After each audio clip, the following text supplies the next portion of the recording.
Juan Miguel Mateus, diputado de Primero Justicia y presidente de la comisión en la Asamblea Nacional Venezolana que se encarga de redactar el Estatuto para la Transición, reflexiona sobre la situación que atraviesa su país cese de la usurpación.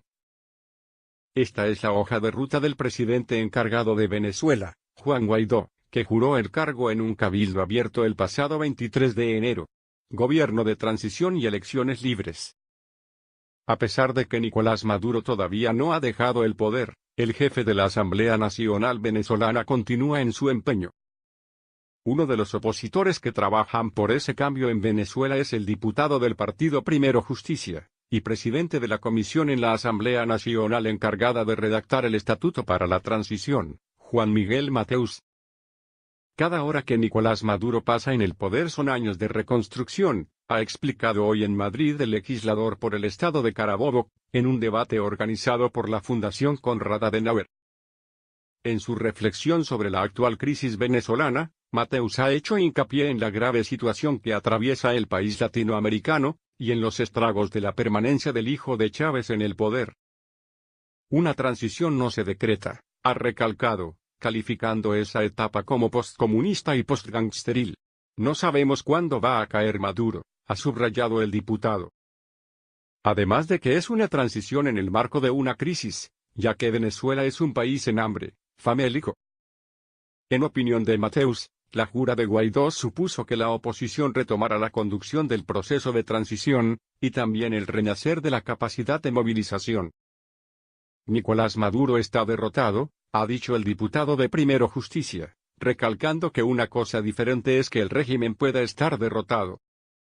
El país es una bomba de tiempo, es un caldo de cultivo para el colapso social, ha advertido el también abogado, en referencia a cómo el paso del tiempo favorece a Maduro, pero no es bueno ni para la oposición ni para la población.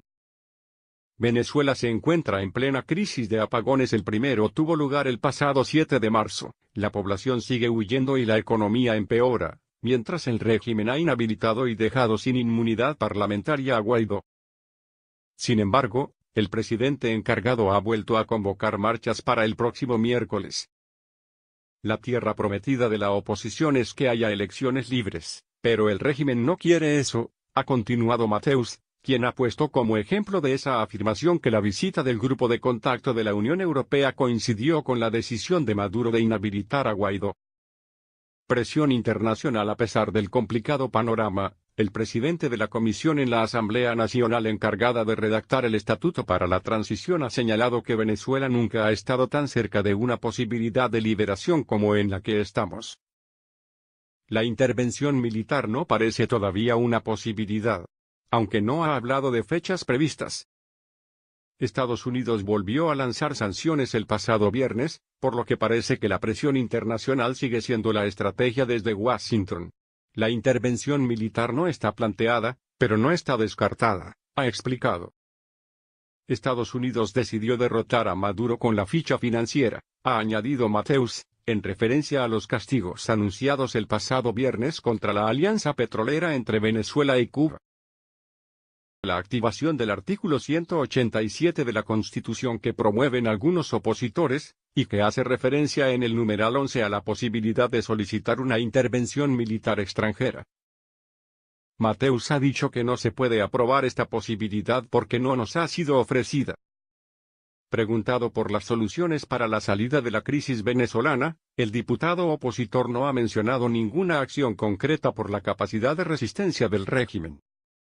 En cuanto al papel de España respecto a Venezuela, Mateus ha mostrado su opinión: para los venezolanos es importante que cambie el signo del gobierno.